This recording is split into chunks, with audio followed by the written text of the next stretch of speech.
Je vais au dîner de mes parents et j'entends « Tu n'es pas invité. » Pars. Ils appellent la sécurité, sortez-moi cette mendiante. Alors je suis parti. Et j'ai annulé 58 000 € de paiement. 10 minutes plus tard, 36 appels manqués. Et quelqu'un a frappé à ma porte. Bonjour à tous. Ce que je vais vous raconter est l'histoire la plus douloureuse de ma vie, mais aussi celle qui m'a sauvée. Je suis allée au somptueux dîner d'anniversaire de mariage de mes parents, au restaurant le plus cher de la ville. J'y suis allée le cœur plein d'espoir, avec un cadeau de 7 000 € à la main. Et tout ce que j'ai entendu, c'est « Désolé, tu n'es pas invité. » Pars. Quand j'ai refusé de bouger, mon propre père a appelé la sécurité. Il a crié « Sortez-moi cette mendiante. » Alors, je suis partie, et dans le silence de ma voiture, j'ai tranquillement tout annulé. 58 000 € de paiement, de voyage et de soutien financier. 10 minutes plus tard, mon téléphone s'est illuminé. 36 appels manqués. Et quelques heures après, quelqu'un frappait à ma porte comme un fou. Si vous écoutez mon histoire en ce moment, j'aimerais beaucoup savoir d'où vous venez. De quelle ville, de quel pays? Dites-le moi dans les commentaires, et dites-moi aussi quelle heure il est chez vous. J'ai l'impression que nous allons passer un moment ensemble, et j'ai besoin de savoir que je ne suis pas seule.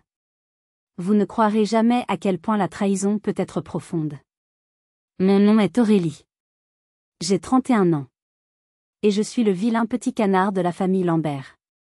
Ma famille vit à Écully, dans la banlieue chic de Lyon. Vous savez, ce genre d'endroit où la pelouse est plus importante que les sentiments, et où les apparences sont tout. Mon père, Gérard, est un ancien directeur à la retraite, obsédé par son statut social. Ma mère, Monique, vit dans son ombre, une femme discrète dont les sourires cachent des regrets que je commence seulement à comprendre.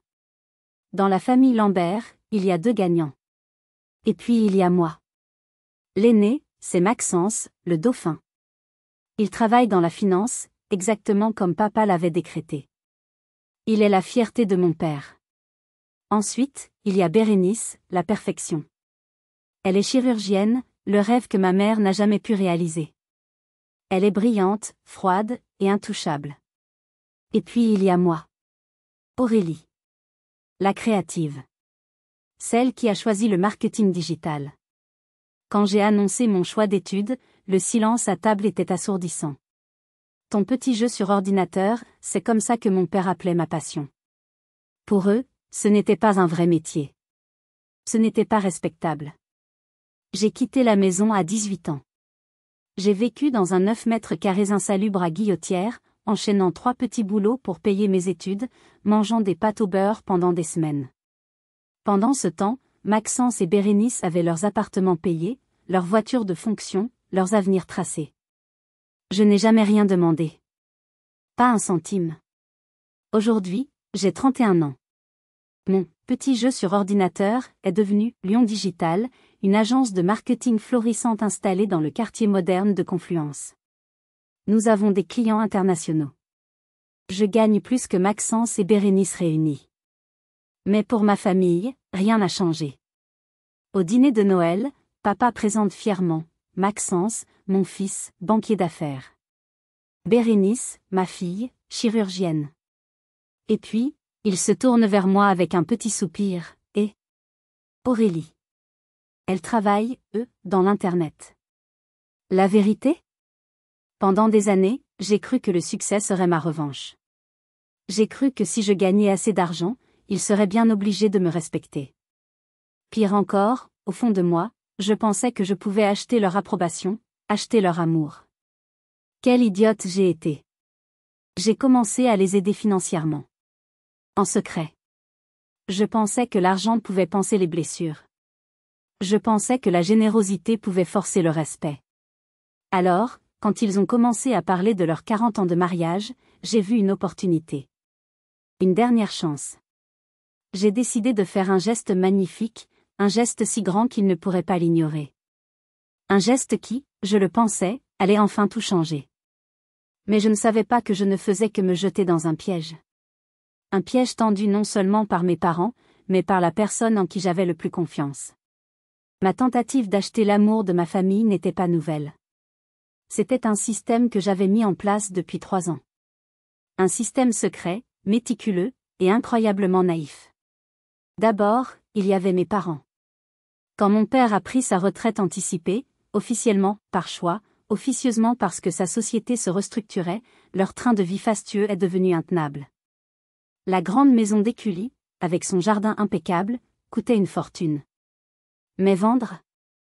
Pour mon père, c'était hors de question. Que diraient les gens? Alors, j'ai agi. J'ai mis en place un virement automatique de 2 500 € par mois sur leur compte.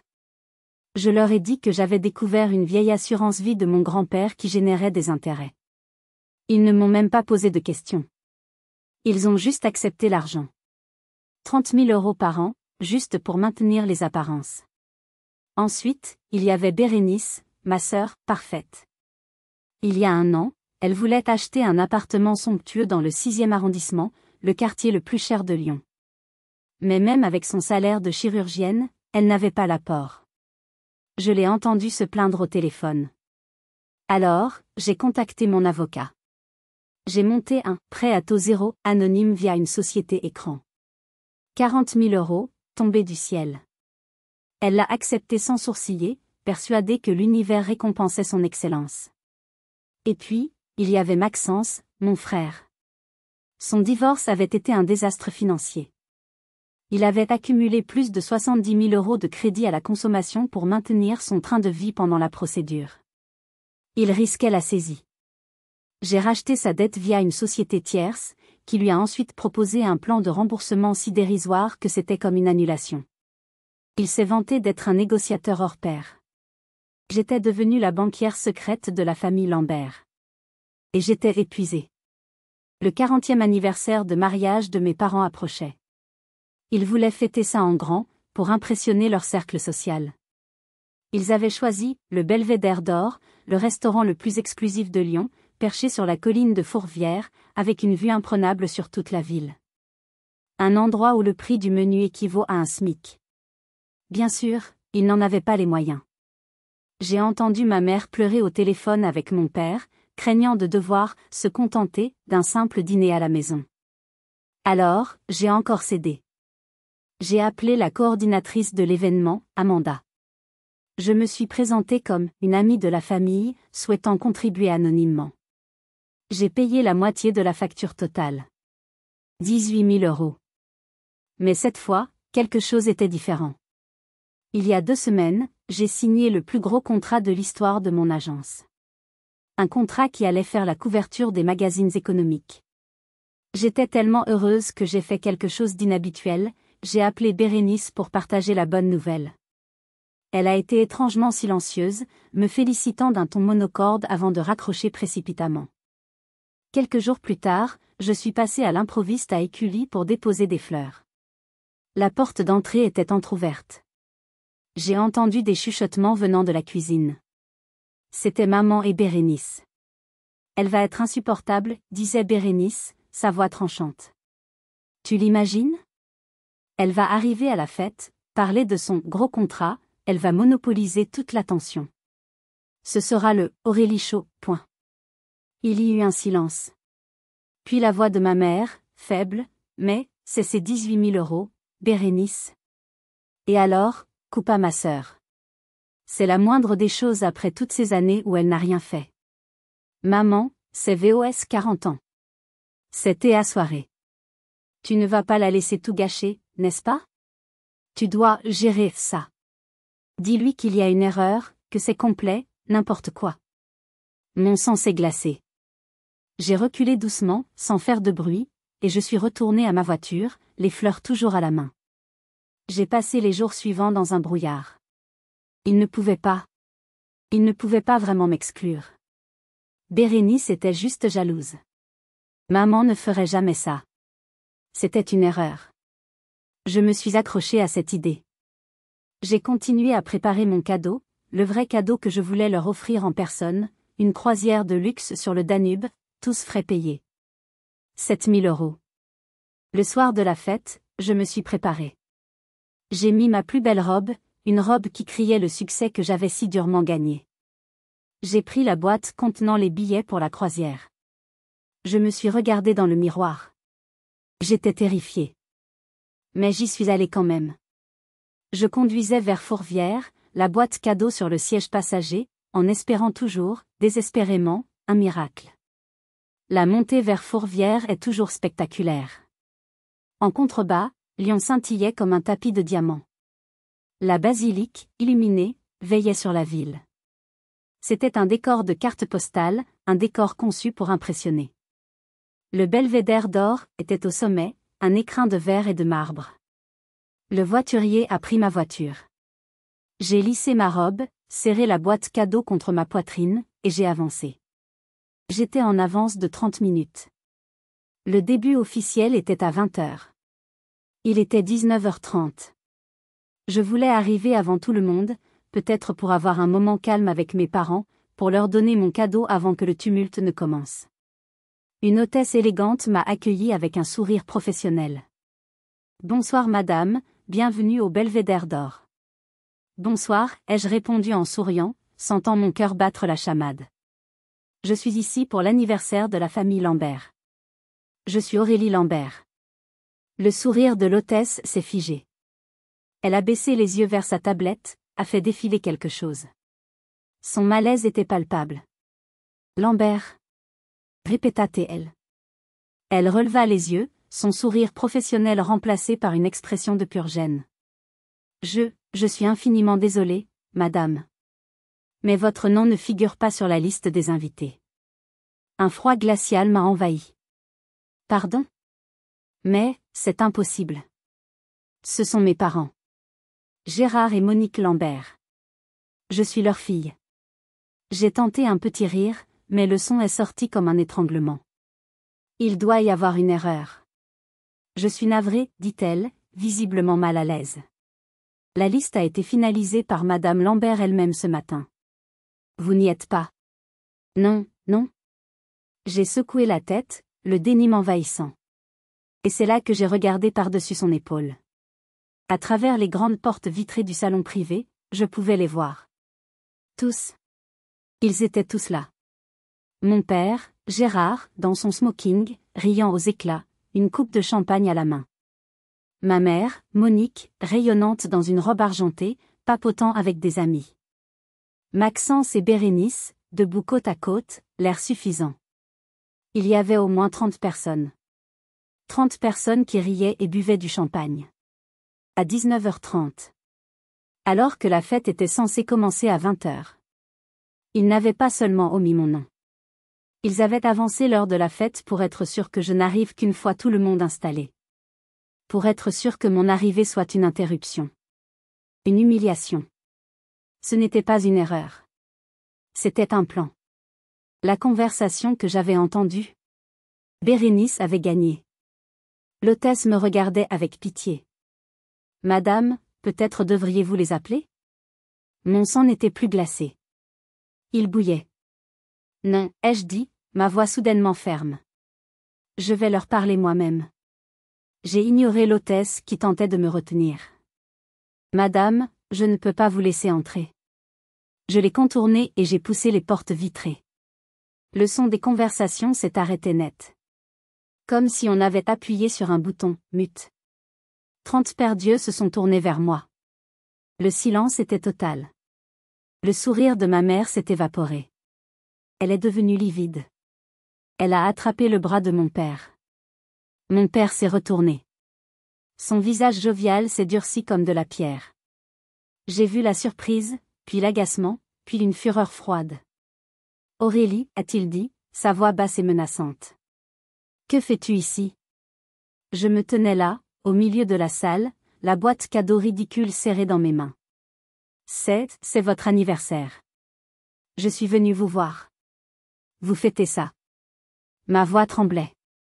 Mon père s'est avancé vers moi, son regard me clouant sur place. Il ne regardait pas sa fille. Il regardait un intrus. Un problème à régler. C'est alors que ma mère s'est approchée, posant une main tremblante sur le bras de mon père. Elle a tenté un sourire qui ressemblait à un rictus de douleur. Aurélie, ma chérie, dit-elle d'une voix mielleuse qui me donna la nausée. Nous ne t'attendions pas. C'est juste une petite soirée, intime. Intime, ai-je répété, le mot résonnant dans le silence. Je regardais les visages de leurs amis, de leurs collègues. Intime? C'est là que mon père a parlé. Tu n'es pas invité, a-t-il sifflé. Pars. Et ce n'était même pas le pire. Le pire était encore à venir. Pars. Le mot flottait dans l'air, chargé de venin. Je regardais mon père, incapable de comprendre. Je cherchais du soutien.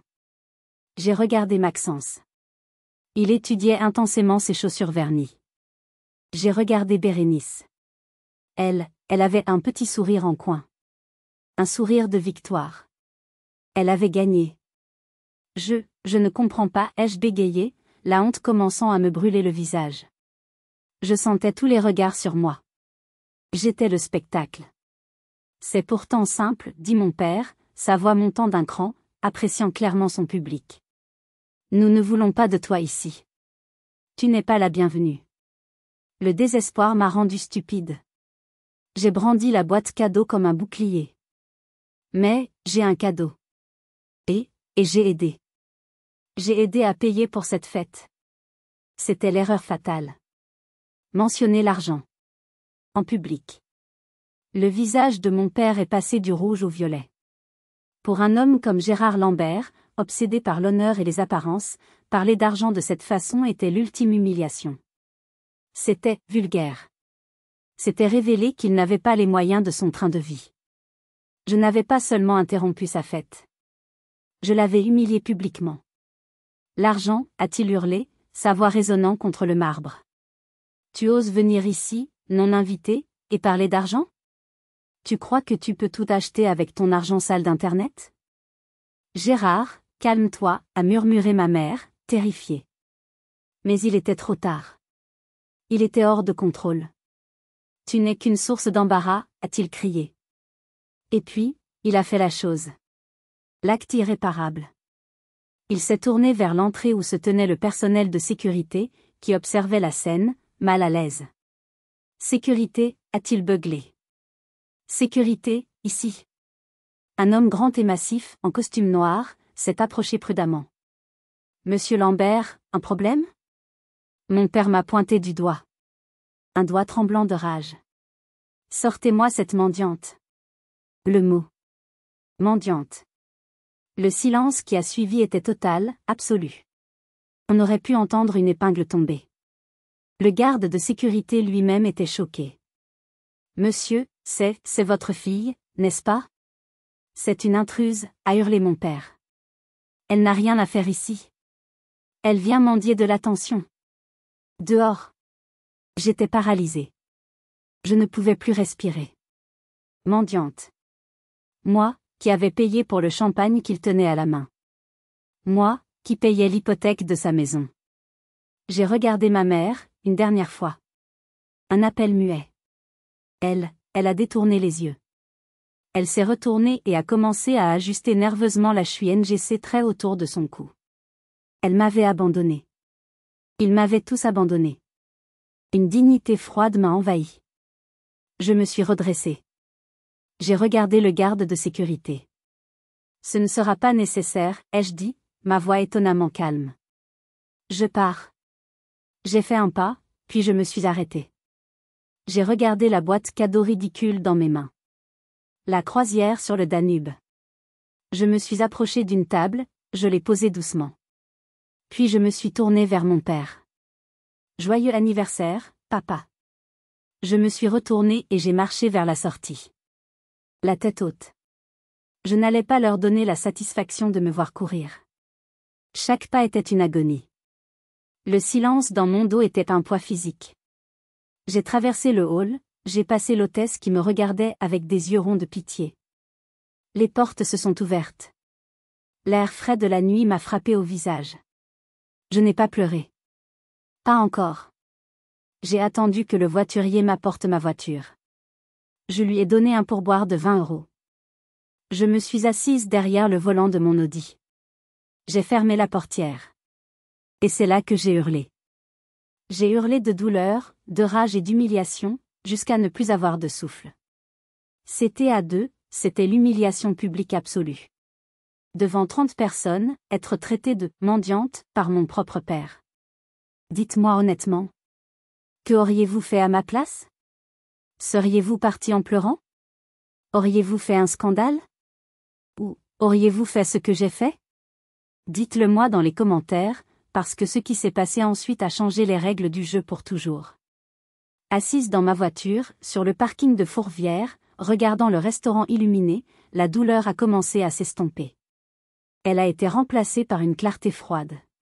Une clarté de cristal. Mendiante, hein? Très bien. J'ai démarré le moteur. Il était temps de montrer à la famille Lambert ce que cette « mendiante » pouvait réellement faire. Le trajet retour de Fourvière à Confluence s'est fait dans un brouillard. Je ne me souviens pas des rues, ni des feux rouges. Je me souviens seulement des mots qui tournaient en boucle dans ma tête, mendiante. Pas invitée. Dehors. Je suis arrivée dans mon appartement. Un grand loft moderne, tout en verre et en acier, surplombant la Saône. Le silence de l'endroit contrastait violemment avec le chaos qui régnait dans ma poitrine. Je n'ai pas pleuré. La phase des larmes était terminée. Je me suis dirigée vers mon bureau, une grande planche de bois brut. J'ai allumé mon ordinateur.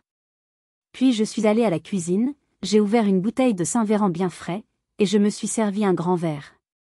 Je me suis assise. J'ai bu une gorgée. Le vin était frais, acide, et il m'a donné du courage. J'ai ouvert un fichier sur mon ordinateur. Un fichier Excel caché dans un dossier crypté. Le nom du fichier était « Projet Famille ». C'était mon journal de bord secret. Ma comptabilité de la honte. Chaque virement, chaque cadeau, chaque facture payée y était méticuleusement notée. Pendant 3 ans, ce fichier avait été la preuve de ma générosité. Ce soir, il devenait mon arme. Action numéro 1. Ma banque en ligne. J'ai ouvert l'application de ma banque professionnelle. J'ai trouvé le virement automatique permanent, libellé, Assurance Vie Grand-Père. 2500 €, programmé pour le 1er du mois. J'ai cliqué sur « Gérer ». Puis sur « Annuler ce virement ». La banque a demandé une confirmation. Êtes-vous sûr de vouloir supprimer ce virement permanent? Oui, ai-je murmuré à l'écran. Clic, virement annulé. Bonne chance avec le prêt immobilier le mois prochain, papa, ai-je pensé en buvant une autre gorgée. Action numéro 2. Ma boîte mail. J'ai ouvert un nouveau message. Destinataire, Maître Dubois, mon avocat. Objet, prêt Bérénice Lambert. Message, Maître Dubois, bonsoir. Je vous demande de cesser immédiatement tout versement futur concernant le fonds de soutien pour Dr Bérénice Lambert. Le solde restant de 40 000 € ne doit, sous aucun prétexte, être débloqué. Considérez cet arrangement comme terminé. Cordialement, Aurélie. Clic, envoyer. Action numéro 3. Les services. J'ai ouvert le site de la société de gestion immobilière qui s'occupait de la maison d'Écully. Je payais pour tout, le jardinier paysagiste, 2 passages par semaine, la femme de ménage, 3 fois par semaine. J'ai trouvé les contrats. J'ai cliqué sur « Résilier ». Motif de la résiliation? J'ai tapé « Fin de la prestation ». Clic. Action numéro 4. Le cadeau. J'ai appelé le numéro d'urgence de l'agence de voyage de luxe. Bonsoir, je m'appelle Aurélie Lambert. J'ai réservé une croisière sur le Danube. Oui, c'est ça. Je dois l'annuler. Urgence familiale. L'agent était compréhensif. Bien sûr, madame. Il y aura des frais d'annulation, mais vous devriez récupérer la majorité de la somme. Peu importe les frais, ai-je dit. Annulez-la. 7 000 € qui ne partiraient pas en fumée. Action numéro 5. Le coup de grâce. Il était 21h30. La fête devait battre son plein. Le plat principal devait être servi. J'ai cherché le numéro d'Amanda, l'organisatrice de l'événement. Elle a répondu, sa voix pétillante. Aurélie. J'espère que vous n'êtes pas malade? On ne vous a pas vu. Amanda, ai-je dit, ma voix aussi froide que le marbre du restaurant. Je vous appelle concernant mon paiement. Son ton a changé. Oh. Un problème? Oui. Je vous informe que je retire mon financement de 18 000 €. Avec effet immédiat. Un silence. Pardon? Mais. Aurélie, la fête est en cours. Le champagne a été servi, les musiciens sont là. Je ne peux pas. Ce n'est plus mon problème, l'ai-je coupé. J'ai été publiquement humilié et expulsé de cette fête par l'hôte lui-même, mon père. Je ne paierai donc pas un centime. Mais la compte. La compte est perdue. Pour le solde, vous devrez vous adresser directement à monsieur Gérard Lambert. C'est sa fête. C'est sa facture. J'ai raccroché avant qu'elle ne puisse répondre. Je savais exactement ce qui allait se passer. Amanda, paniquée, allait se précipiter vers mon père, au milieu de ses invités, et lui présenter une facture imprévue de 18 000 €. J'ai regardé mon fichier Excel. 2 500 € par mois. 40 000 €. 70 000 €. 18 000 €. En moins d'une heure, j'avais annulé, retiré ou bloqué plus de 58 000 € d'engagements futurs et immédiats, sans compter les services mensuels. J'ai terminé mon verre de vin. J'ai éteint mon ordinateur. Puis, j'ai éteint mon téléphone. Je suis allée prendre un long bain chaud. Je me sentais étrangement légère. Libérée. J'ai dormi d'un sommeil profond, sans rêve, pour la première fois depuis des années. Quand je me suis réveillée le lendemain matin à 7 heures, j'ai rallumé mon téléphone. Et, comme je l'avais prévu, il a explosé. L'instant où j'ai rallumé mon téléphone fut presque comique. L'appareil a vibré si fort sur ma table de nuit qu'il a failli tomber. Il essayait de rattraper des heures de panique frénétique. Notification, 36 appels manqués. 42 messages WhatsApp. 17 messages vocaux. Tous provenaient des mêmes 4 numéros, papa, maman, Maxence, Bérénice. Je me suis fait un café, tranquillement. J'ai pris mon temps. Je me suis assise sur mon balcon, surplombant la Saône qui s'éveillait. Puis, j'ai appuyé sur « Play » pour écouter le premier message vocal. C'était comme écouter les différentes étapes du deuil. Message 1. Papa. 23h30, la voix pâteuse, clairement ivre et agacée, Aurélie. C'est papa. Le restaurant dit qu'il y a un souci avec la carte. La carte de crédit. Ils disent que ton paiement a été refusé. C'est ridicule. Rappelle-moi et règle ça. C'est embarrassant. Message 2, papa. Minuit 15, la voix beaucoup moins assurée. La panique s'installe. Aurélie, c'est encore moi. L'organisatrice, Amanda, dit que tu as appelé. Que tu as retiré ton financement? 18 000 €. Qu'est-ce que tu crois que tu fais? Tu es folle? Ta mère est en larmes. Règle ça. Tout de suite. Message 3, maman. 2 heures, pleurs hystériques. Ma chérie, pourquoi tu fais ça? C'était nos 40 ans. C'était notre soirée spéciale. Tu as tout gâché. Papa a dû utiliser sa carte. 18 000 €. Comment allons-nous faire? Pourquoi es-tu si méchante? Message 4, Maxence. 3h15, ton froid, culpabilisateur. Bravo, Aurélie. J'espère que tu es fière de toi. Papa a des douleurs à la poitrine. Il pense qu'il fait une crise cardiaque à cause du stress. C'est ça que tu voulais? Juste parce que tu n'étais pas invité? Grandis un peu. Message 5, Bérénice. 4h45, Purène. Voix sifflante. Espèce de... La banque vient d'appeler papa. Le virement automatique pour l'hypothèque a été annulé. Le virement de l'assurance vie. C'était Théoï. Depuis le début. Tu nous as menti. Qu'est-ce que tu fais? Tu vas nous mettre à la rue? J'ai bu mon café. C'était délicieux. La culpabilisation. La colère. Les larmes. Tout, sauf une seule chose, des excuses. Pas un seul, désolé de t'avoir humilié. Pas un, papa n'aurait pas dû dire ça. Seulement la panique de voir le robinet financier se fermer.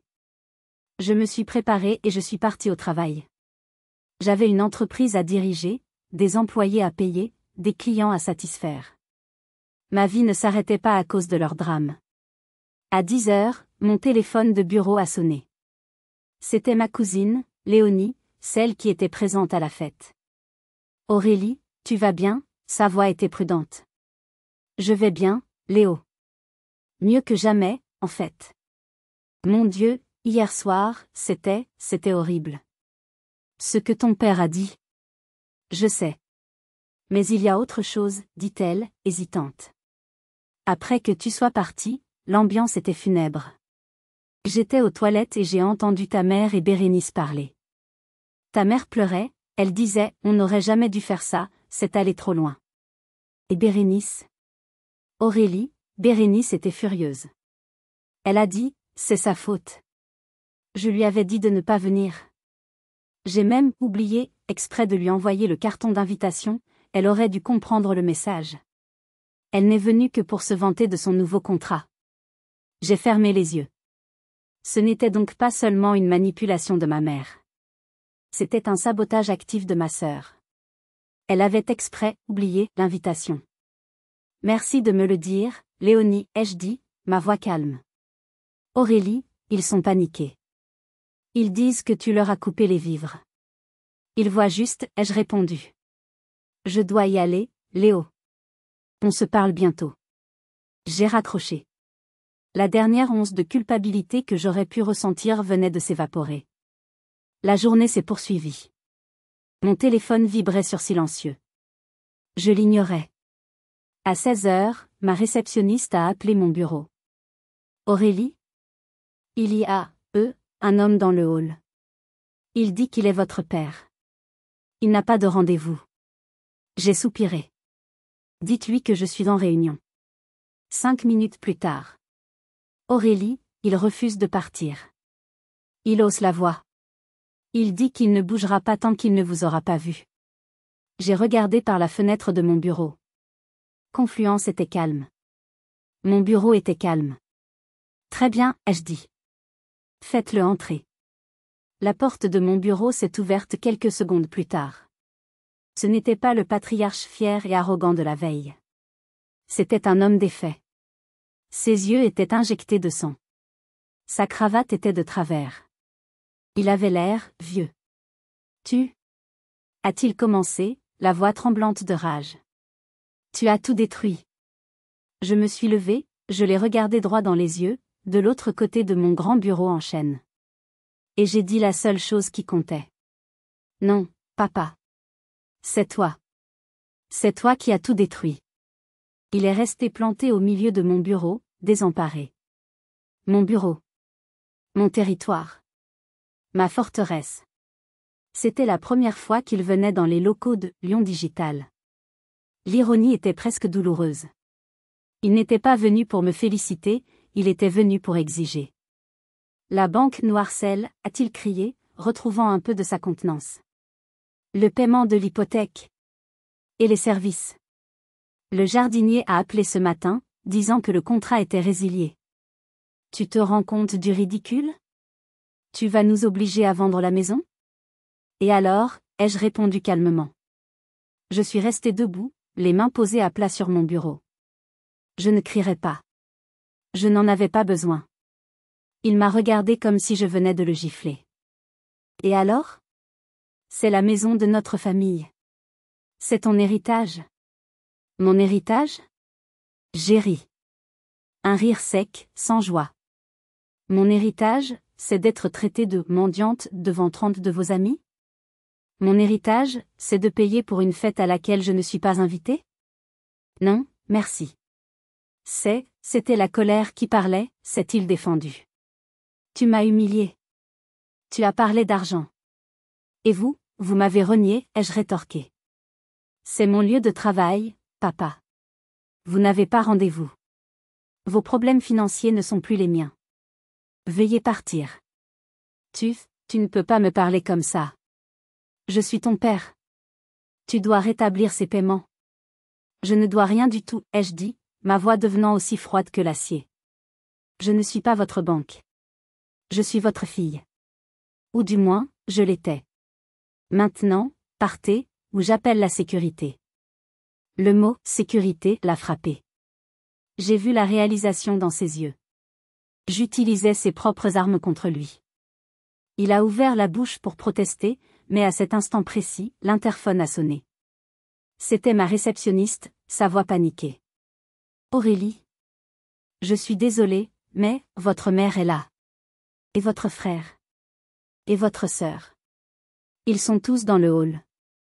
Mon père a eu un regard triomphant. Ah. Ils sont venus me soutenir. Je ne pense pas, ai-je dit. Ils viennent pour la même raison que vous. L'argent. C'était la première fois de ma vie que je voyais mon père complètement sans voix. Il était coincé. Mais ce n'était pas fini. Loin de là. Toute ma famille était maintenant dans mon immeuble, prête pour la bataille. Ils pensaient venir me faire plier. Ils ne savaient pas à qui ils avaient affaire. Restez avec moi, car vous n'allez jamais croire la raison ignoble pour laquelle ils m'ont vraiment exclu. J'ai appuyé sur le bouton. Faites-les monter. Tous. Dans la grande salle de réunion. D'ici 5 minutes. J'ai regardé mon père. Vous vouliez une réunion de famille? Vous allez la voir. Allons-y. Je les ai conduits dans la salle de conférence principale. Une immense pièce vitrée, avec une table en bois massif pour 20 personnes, surplombant la Saône. Ils sont entrés, mal à l'aise. Ma mère, les yeux bouffis. Maxence, l'air coupable.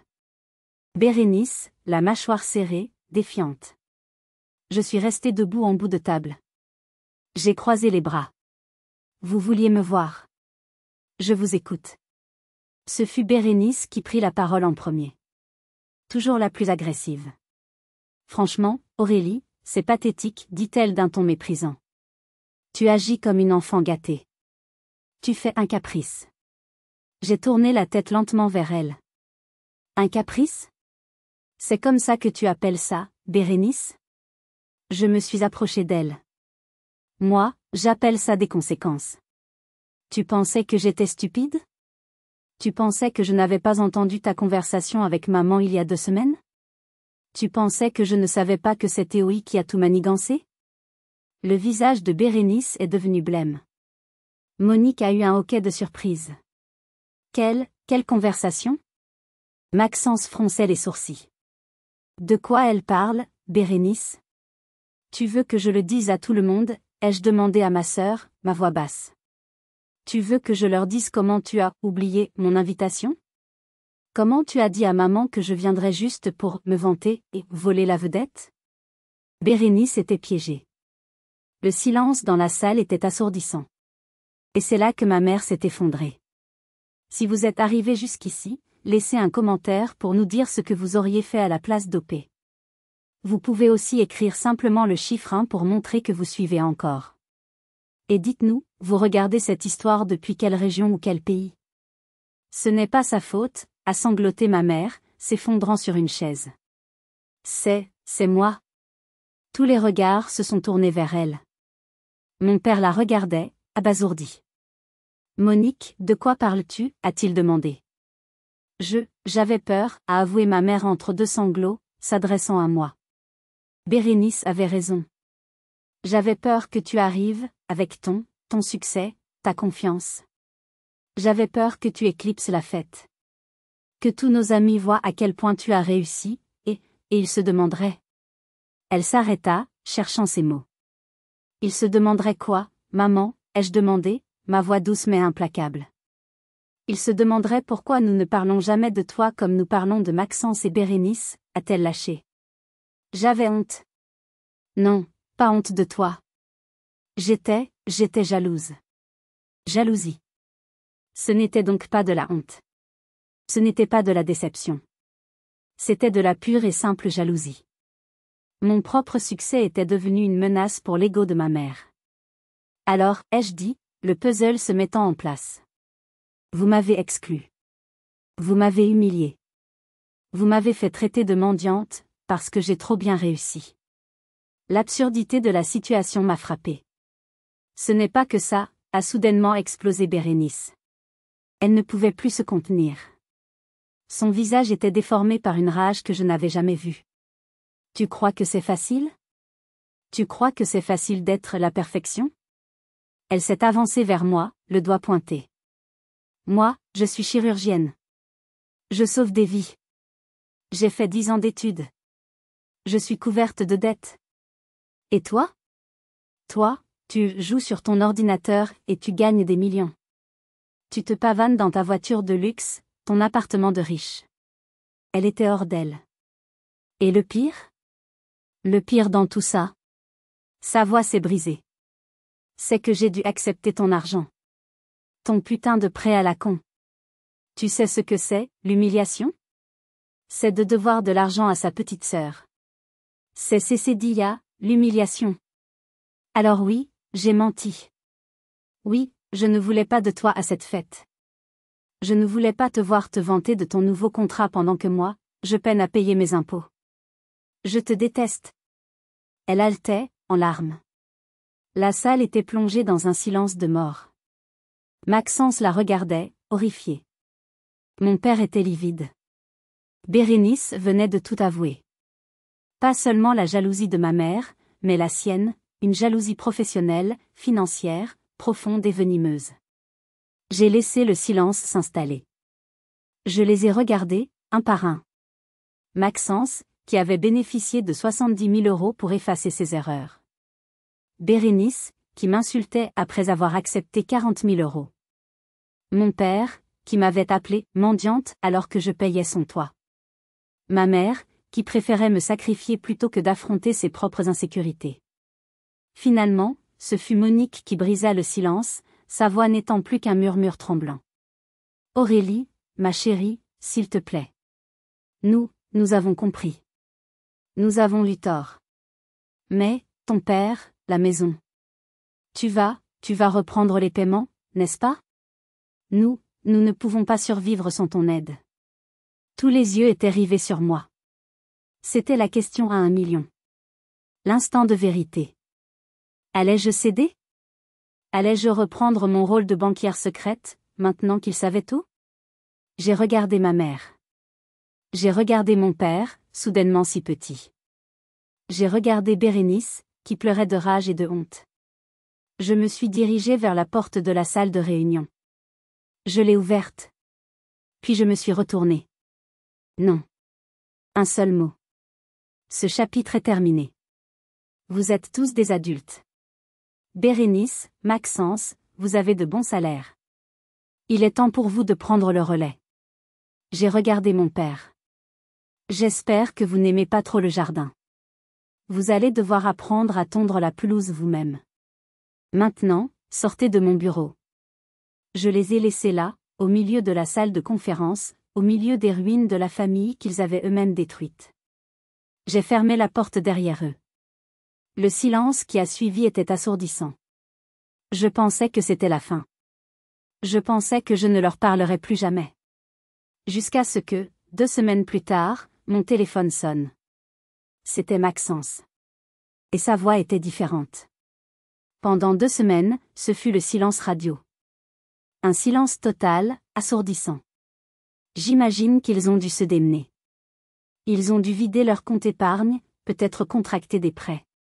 La réalité de leurs finances, sans mon filet de sécurité, a dû les frapper de plein fouet. Je m'étais préparée à ce silence. Je l'avais même accepté. C'était le prix de ma liberté. Je me suis concentrée sur mon travail, j'ai vu mes amis, j'ai commencé à respirer. Puis, Maxence a appelé. Aurélie? C'est Max. Est-ce que tu accepterais de prendre un café? Juste toi et moi. S'il te plaît. Sa voix n'était ni agressive, ni suppliante. Elle était fatiguée. Nous nous sommes vus dans un petit bouchon, simple du Vieux Lyon, loin du faste de Fourvière. Il avait l'air épuisé. Il m'a regardé et a dit la première chose honnête que je l'ai jamais entendu dire. Je suis désolée, Aurélie. Vraiment. Ce soir-là, J'ai été un lâche. J'ai regardé mes chaussures pendant que papa te détruisait.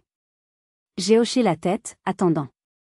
La vérité, continua-t-il en remuant son café, c'est que j'ai toujours été jaloux de toi. J'ai failli m'étouffer. Jaloux? De moi? Maxence, tu étais le fils en or. J'étais le fils en or qui faisait exactement ce que papa disait, corrigea-t-il. Je suis dans un métier que je déteste, je viens de divorcer d'une femme que je n'aimais pas vraiment. Et toi, tu as eu le courage de lui dire non. Tu as construit ta propre vie, selon tes propres règles. Je n'étais pas jaloux de ton argent, Aurélie. J'étais jaloux de ta liberté. Ce fut la première vraie conversation que j'ai eue avec mon frère de toute ma vie. Nous avons parlé pendant 2 heures. Il n'a pas demandé d'argent. Il a juste parlé. La suivante fut Bérénice. Son approche fut différente. Un email. Objet, café? Le message était court. Je sais que tu n'as aucune raison de me voir. Mais j'aimerais essayer. Si tu es d'accord. Nous nous sommes rencontrés. C'était tendu. Elle avait du mal à me regarder dans les yeux. Elle a commencé par se justifier. Le stress du travail, les dettes, la pression. Je sais, les jeux interrompus. Mais ça n'excuse pas ce que tu as fait, Bérénice. Elle a baissé la tête. Non, a-t-elle murmuré. Rien ne l'excuse. Elle a relevé les yeux. J'ai commencé à voir quelqu'un. Un thérapeute. Là, la confrontation dans ton bureau, ça m'a fait réaliser à quel point j'étais devenue toxique. Ce n'était pas une absolution complète. C'était loin d'être parfait. Mais c'était un début. Un début de responsabilité. La 3e fut ma mère. Elle est venue à mon appartement. Sans prévenir. Elle se tenait devant ma porte, l'air si petite, si fragile. Je l'ai laissée entrer. Nous avons vendu la maison d'Écully, a-t-elle dit sans préambule. J'étais surprise. Si vite? L'agent immobilier a dit que nous n'avions pas le choix. Nous ne pouvions pas payer la prochaine échéance. Elle s'est assise sur mon canapé, regardant par la baie vitrée. Nous avons trouvé un petit appartement à la Croix-Rousse. C'est différent. Mais la vue est belle. Elle s'est tournée vers moi, ses yeux remplis de larmes qui ne coulaient pas. Je suis désolée, Aurélie. Pas pour l'argent. Pas pour la maison. Je suis désolée de ne pas avoir été la mère que tu méritais. Elle m'a raconté ses propres rêves déçus. Elle avait voulu être médecin, elle aussi, avant de rencontrer mon père et de devenir Madame Lambert. Chaque fois que je te voyais réussir, a-t-elle avoué, chaque fois que tu te battais pour tes choix, c'était comme un miroir de tout ce que j'avais abandonné. C'était plus facile de te critiquer que d'admettre mes propres regrets. Elle a pleuré, enfin. Et pour la première fois, je l'ai prise dans mes bras. Il ne restait qu'une seule personne. La plus difficile. Mon père. Il n'a pas appelé. Il n'a pas renvoyé de mail. Un mois entier s'est écoulé. Puis, un soir, j'ai reçu un SMS. 5 mots. Parc de la Tête d'Or. 15 heures. C'était l'endroit où il m'emmenait pour des pique-niques quand j'étais toute petite. C'était son territoire. J'y suis allée, ne sachant absolument pas à quoi m'attendre. Le parc de la Tête d'Or en automne était magnifique. Les feuilles dorées crissaient sous mes pas. Je l'ai vu de loin. Il était assis sur un banc, près du lac, regardant les canards. Il portait un simple pull, pas un de ses costumes coûteux. Il avait l'air de son âge. 65 ans, fatigué. Je me suis assise à côté de lui, en silence. Nous sommes restés là peut-être 10 minutes. Juste le bruit du vent dans les arbres et les cris des enfants au loin. Finalement, il a parlé, sans me regarder. Je n'ai jamais été bon pour ça. Je savais qu'il voulait dire les excuses. Ta mère dit que tu tiens ça de moi. Ta foutue tête de mule. Malgré tout, un petit sourire m'est venu. C'était la première fois qu'il admettait une ressemblance entre nous. Il a soupiré. Un soupir lourd, qui venait du fond de sa poitrine. Ce que j'ai dit, ce soir-là. Au restaurant. Sa voix s'est étranglée. Ce n'était pas digne. Indigne. Pour un homme comme mon père, c'était le mot le plus fort qu'il pouvait trouver. Plus fort que mal, faux. Indigne signifiait que cela avait entaché son propre honneur. Il s'est tourné vers moi, et j'ai vu quelque chose que je n'avais jamais vu chez lui, de la honte. Je ne comprends pas ton travail, Aurélie. L'Internet, le marketing, tout ça. C'est un monde qui me fait peur. Un monde que je ne contrôle pas. Il a baissé les yeux. Et quand tu es arrivé, et que tu as parlé d'argent, devant tous mes amis, tu m'as fait perdre la face. Tu m'as humilié. Alors je t'ai humilié en retour. Plus fort. Pour gagner. Il m'a regardé. Je ne sais pas comment réparer ça. Ce n'étaient pas des excuses parfaites. Mais c'était la vérité la plus pure qu'il m'ait jamais dite. Il avait admis sa peur. Il avait admis son orgueil. Je ne sais pas non plus, papa, ai-je répondu doucement. Mais peut-être qu'on peut arrêter d'essayer de gagner. Nous sommes restés assis encore un peu. Puis il s'est levé, et moi aussi. Avant de partir, il a hésité. Ta mère, elle fait un simple rôti dimanche. Dans le nouvel appartement. Il n'y aura pas de champagne. Juste nous. Ce n'était pas une question. C'était une offre. Je viendrai, ai-je dit. 2 mois après la catastrophe du Belvédère d'Or, nous étions tous les 5 dans un petit appartement étroit à la Croix-Rousse. C'était bondé. C'était bruyant. Maxence était là avec sa nouvelle petite amie, une professeure de musique douce et souriante. Bérénice était venue seule, elle a apporté une simple bouteille de Côtes-du-Rhône, pas un grand cru classé. La conversation était parfois gênante. Il y avait des silences. Mais il n'y avait plus de faux-semblants. Mon père a parlé de son nouveau club de lecture. Ma mère se plaignait du marché de la Croix-Rousse.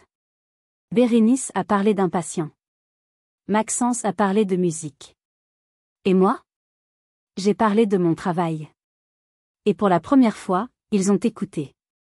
Je n'ai jamais repris les paiements. Ils n'ont jamais redemandé. Mon père et ma mère apprennent à vivre avec leur retraite, vraiment. Bérénice et Maxence les aident, un peu, quand ils le peuvent. Notre relation n'est pas parfaite. Elle ne le sera jamais. Il y a trop de cicatrices. Mais elle est réelle. J'ai appris la leçon la plus dure qui soit. On ne peut pas acheter l'amour. On ne peut pas forcer le respect. Votre valeur ne dépend pas de l'approbation de votre famille. Parfois, le seul moyen de sauver une relation, c'est d'avoir le courage de la détruire d'abord. C'est de poser des limites, non pas pour blesser les autres, mais pour se protéger soi-même. En arrêtant de payer pour eux, j'ai cessé d'être leur banque. Et pour la première fois, ils ont commencé à me voir comme leur fille. Merci d'avoir écouté mon histoire jusqu'au bout. J'aimerais beaucoup lire vos propres expériences. Avez-vous déjà dû mettre des limites fermes avec votre famille, avec ceux que vous aimez? Avez-vous déjà dû faire le choix difficile entre garder la paix et défendre votre propre valeur? Partagez vos histoires dans les commentaires ci-dessous. Votre expérience pourrait aider quelqu'un d'autre à se sentir moins seul. Et si cette histoire vous a touché, n'oubliez pas de laisser un « j'aime », de vous abonner à la chaîne pour plus de récits comme celui-ci, et de partager cette vidéo avec quelqu'un qui a peut-être besoin d'entendre ce message aujourd'hui. Prenez soin de vous, et souvenez-vous que vous méritez le respect, exactement tel que vous êtes.